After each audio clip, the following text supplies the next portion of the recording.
Company की मालकिन बोली, आप यहाँ की यूनिट के मैनेजर हैं क्या? वर्मा जी अपने भारी भरकम पेट को संभालते हुए बोले, यस मैडम। मैडम बोली, कल से आप वाइस मैनेजर की पोस्ट पर काम करेंगे और यहाँ का वाइस मैनेजर आपकी पोस्ट पर काम करेगा। इतने साल की नौकरी और वफादारी के बाद प्रमोशन की जगह डिमोशन की बात सुनने पर वर्मा जी पसीना पसीना हो गए। वर्मा जी हकलाकर बोले, मगर मेरी गलती क्या है? मेरे मैनेजर काल में यूनिट तो प्रॉफिट में चल रही है मैडम जी। मालकिन बोली, यूनिट तो प्रॉफिट में चल रही है, मगर आप ओवरवेट हो गए हैं। वर्मा जी और मुझे मोटे लोग पसंद नहीं हैं। वर्मा जी हाथ जोड़कर जमीन पर बैठ गए और बोले, ऐसा अनर्थ मत कीजिए। मालकिन, मुझे अपने ही जूनियर के नीचे काम करना पड़ेगा तो मेरी क्या इज्जत रह जाएगी? मगर मालकिन तो उखड़े हुए मूड में थी। बोली, ऐसा कीजिए, आप कल से रिजाइन कर दीजिए ताकि आपको अपने जूनियर के नीचे काम न करना पड़े। वर्मा जी की हालत खस्ता हो गई थी। फिर गिड़गिड़ाकर बोले, 30 सालों की वफादारी का ये नाम तो मत दो मैडम जी।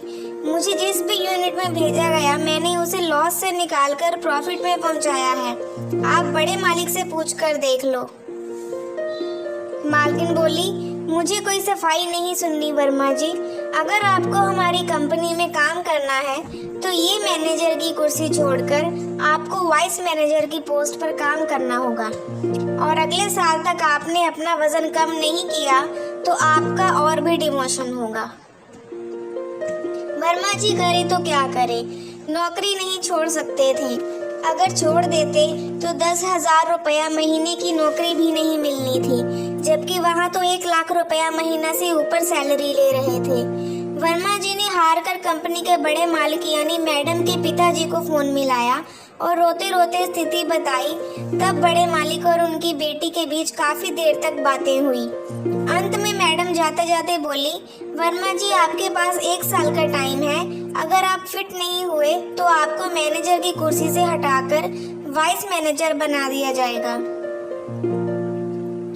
इतना सुनकर वर्मा जी को राहत की सांस आई। वे 54 साल के हो गए थे। वजन 110 किलोग्राम से ज्यादा था। उन्होंने वजन घटाने के बारे में कभी सोचा ही नहीं था। हमेशा जो दिल में आए वो खाते थे। हालांकि शरीर से बीमारियां बढ़ रही थी। रोज बीपी आदि की टैबलेट लिया करते थे। चलते चलते हाँफने लगते थे, मगर फिर भी उन्होंने कभी फिट होने के बारे में भी सोचा नहीं था। आज वर्मा जी ने जब अपना लंच बॉक्स खोला तो उसमें पराठे देखकर पहली बार उन्हें घिन आ गई और उन्होंने लंच ही नहीं किया। बाहर से खीरा मंगाकर खा लिया। ये उनकी जिंदगी की पहली डाइटिंग थी। घर पहुंचने पर रात को भी उन्हें भूख नहीं लगी। पूरा माजरा बच्चों और पत्नी को बताया तो सब कंपनी की मालकिन को बुरा भला कहने लगे। फिर सबने मिलकर वर्मा जी का डाइट प्लान तैयार किया। सुबह 5 बजे से उठकर घूमने जाएंगे। शुरू में 1 महीने सिर्फ चलेंगे, फिर दौड़ना शुरू कर देंगे।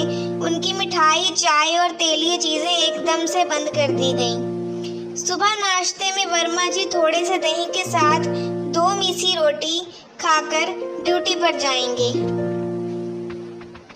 दोपहर में सलाद और 1 मीसी रोटी और थोड़े से ड्राई फ्रूट, रात को 1 मीसी रोटी और सलाद खाकर सोएंगे। शुरू में वर्मा जी को यह डाइट प्लान बुरा लगा, मगर धीरे धीरे सेट हो गया।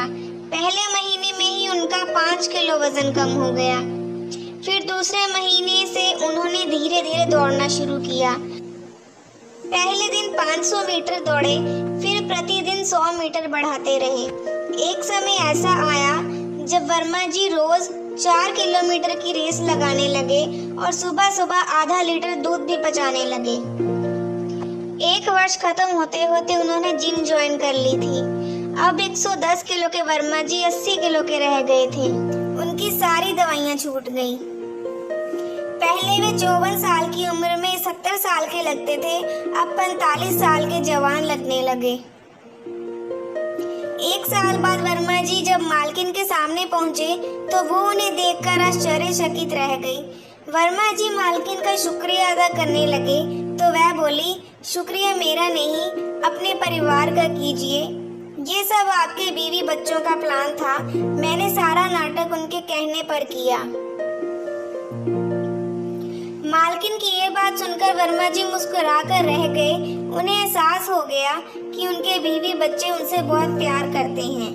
तभी उनके लिए एक नई जिंदगी का प्लान बनाया। घर जाकर वर्मा जी ने अपने परिवार को एक बड़ी सरप्राइज पार्टी दी।